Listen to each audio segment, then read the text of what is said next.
Hello tout le monde, j'espère que vous allez bien. On se retrouve aujourd'hui pour une nouvelle vidéo.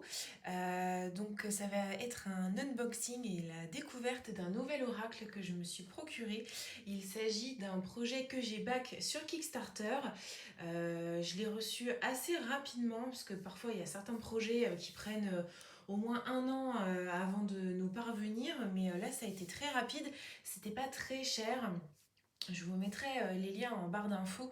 Je ne sais pas si le créateur ou la créatrice va proposer cet oracle en vente sur un site. Sinon, au pire, je vous remettrai le lien sur la campagne Kickstarter pour que vous puissiez avoir les infos.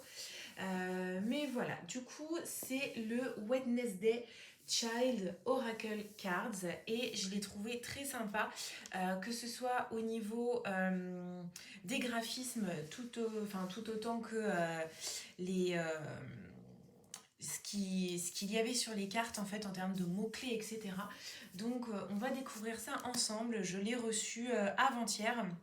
Je l'ai juste enlevé de son carton et j'ai pas du tout regardé ni les cartes ni quoi que ce soit, donc on va faire ça ensemble.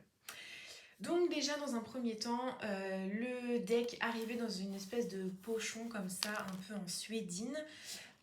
Donc le deck est dans une tote box, donc elle a pris un peu cher pendant le transport, mais bon écoutez, c'est pas grave. Donc on a ici un guidebook avec quelques mots-clés, mais ça reste assez succinct. Il est en couleur, mais enfin il n'y a pas grand-chose en couleur, juste des petites illustrations ici, mais sinon voilà, il est vraiment hyper basique. Là, on a un carnet de croquis, un peu dark. Pour le coup, les cartes ne sont pas du tout dans cet état d'esprit-là. Donc, ok. Je regarde ce qu'il y a d'écrit. Red, Black, Blue, Maxine Limaki, ça doit être...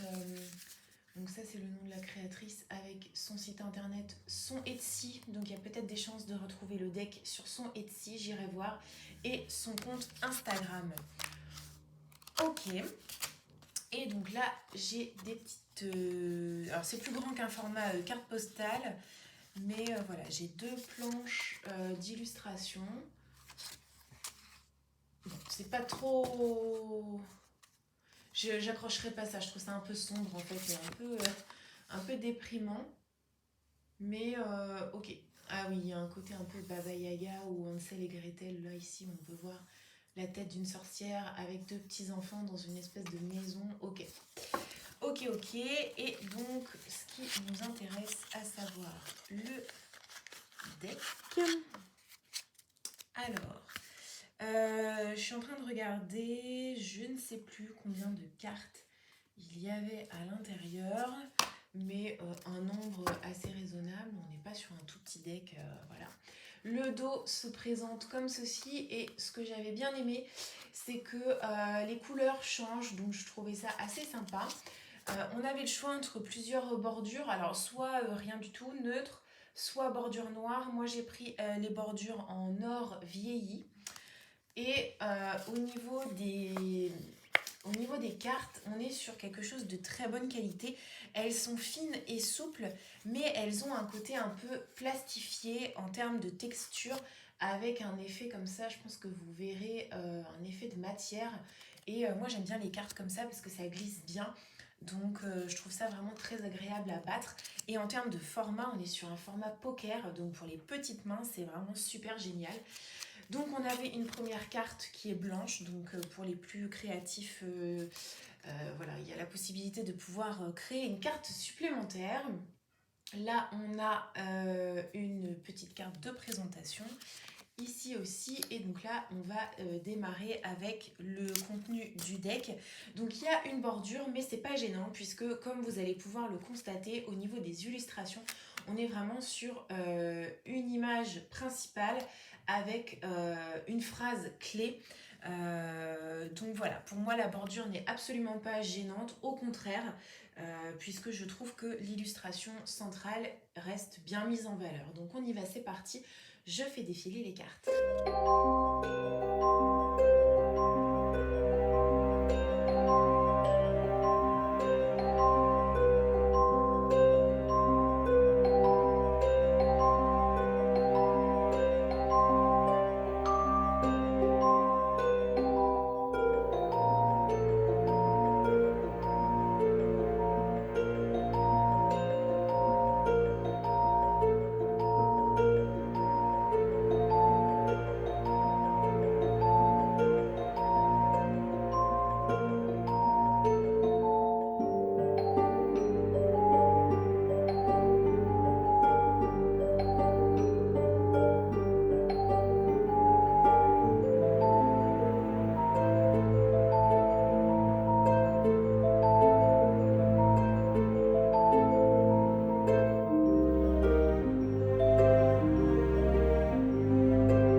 flip flou.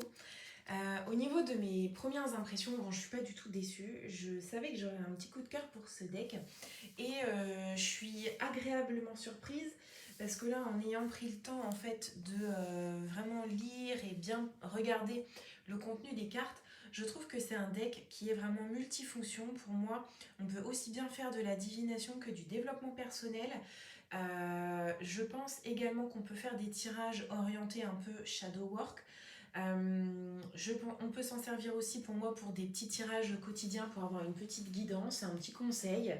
Je trouve qu'il se prête à pas mal de situations. J'aime bien le ton un peu humoristique que peuvent avoir certaines cartes. Pour autant, je pense pas que ce soit un doudou deck. À mon avis, s'il a des choses à vous dire, il va vous les dire sans prendre de détour. En tout cas, c'est le ressenti que j'ai en l'ayant parcouru comme ça une première fois. Donc écoutez, pour le prix, je m'en souviens plus du tout, mais il était vraiment pas trop cher par rapport à d'autres projets Kickstarter qui peuvent, dont les sommes peuvent s'envoler. Je trouve que ça vaut le coup, ça vaut l'investissement. J'espère que je vais vous le retrouver sur la boutique Etsy de la créatrice parce que ou qu'il y aura une seconde campagne Kickstarter pour ressortir ce projet-là parce que vraiment je trouve qu'il vaut le détour et il est vraiment sympa ce petit deck. Donc bah écoutez, j'espère que ça vous a plu et puis bah moi je vous dis à bientôt pour une prochaine vidéo.